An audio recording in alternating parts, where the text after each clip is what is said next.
Welcome, all you eco-conscious citizens and tech enthusiasts. You've tuned into your favorite YouTube channel where we bring you the latest and greatest news in electric vehicles and renewable energy from around the world. If you're passionate about a greener future and cutting-edge technology, you're in the right place. Before we dive into today's topic, don't forget to give this video a thumbs up and hit that subscribe button to stay updated on all things ecotech. We appreciate your support in helping us spread the word on these important issues. Ready to get charged up? Let's roll into the world of electric vehicles and the major shakeup that could steer your next car purchase. Buckle up, it's going to be an electrifying ride. Electric car tax. Credit shakeup. A bumpy road to a greener future. Today, we're diving deep into the world of electric vehicles and a major shakeup that could impact your next car purchase. The federal tax credit for EVs is getting a makeover, and it's got the industry buzzing with both excitement and confusion. Let's start with the sweet stuff. Up until now, you could snag a sweet $7,500 tax credit for buying a brand new electric car. That's basically like getting a big chunk of change back from Uncle Sam for choosing the eco-friendly option. This credit has been a game changer, bringing down the price of EVs and making them more accessible to the masses. Buckle up, because things are about to get a little more complicated. Starting January 1st, 2024, the rules of the game are changing.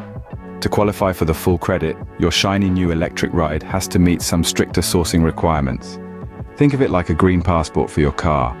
It needs to have a majority of its parts and materials made in North America and not in China or other places.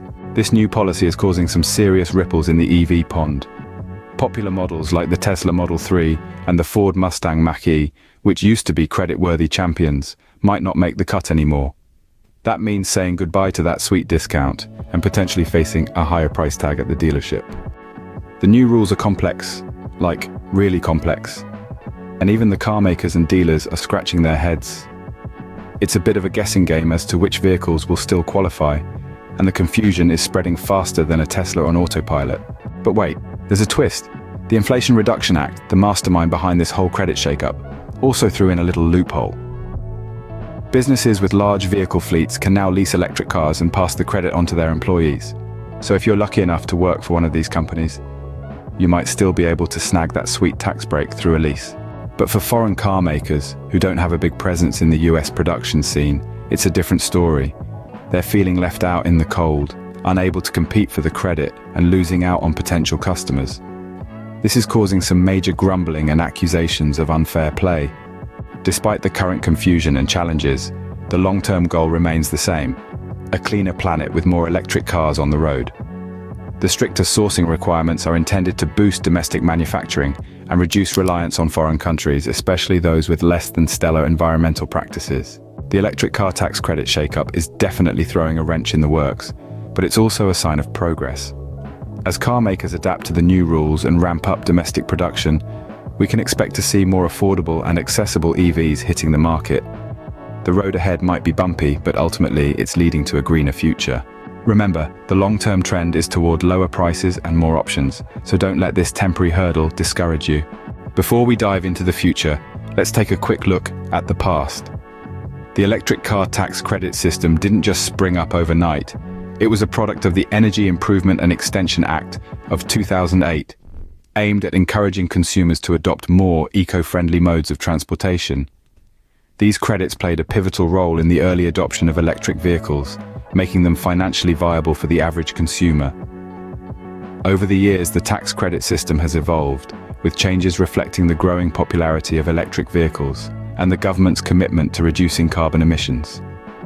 Understanding the past helps us navigate the future, and the history of electric car tax credits is no exception.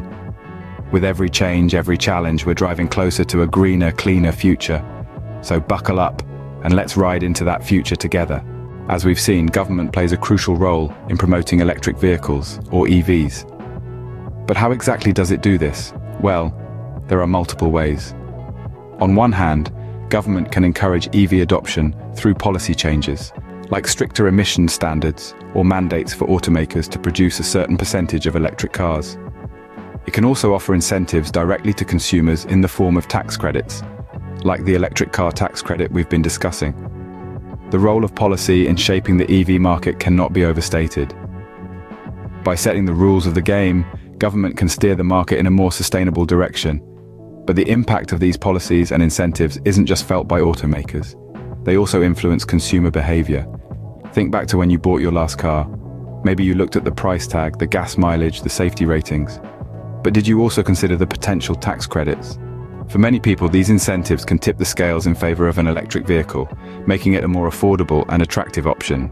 In short, government incentives can make or break the EV market, and the electric car tax credit is a prime example.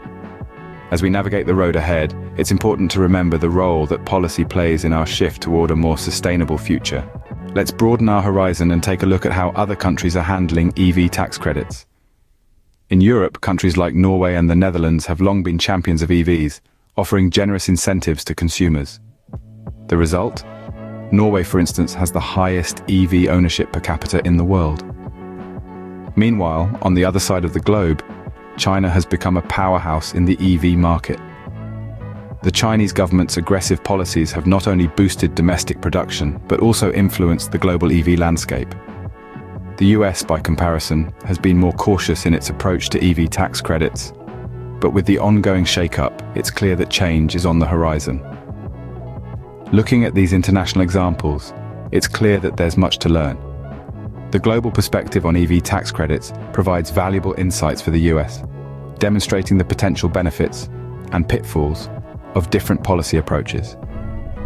As we continue this journey, let's remember that we're not alone on this road, and there's much we can learn from our global neighbors.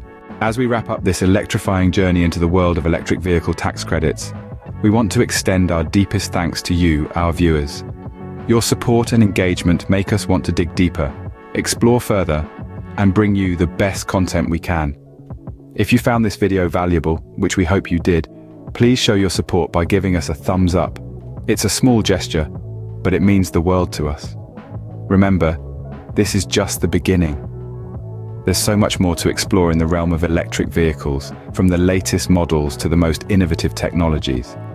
To make sure you don't miss any of it, hit that subscribe button and join us on this journey. We hope to see you in our next video. Until then, stay green and stay charged. Remember, every choice we make today shapes the world of tomorrow. And as we've seen today, that world looks a lot brighter and greener with electric vehicles in it. Thank you for watching, and until next time, keep driving the future.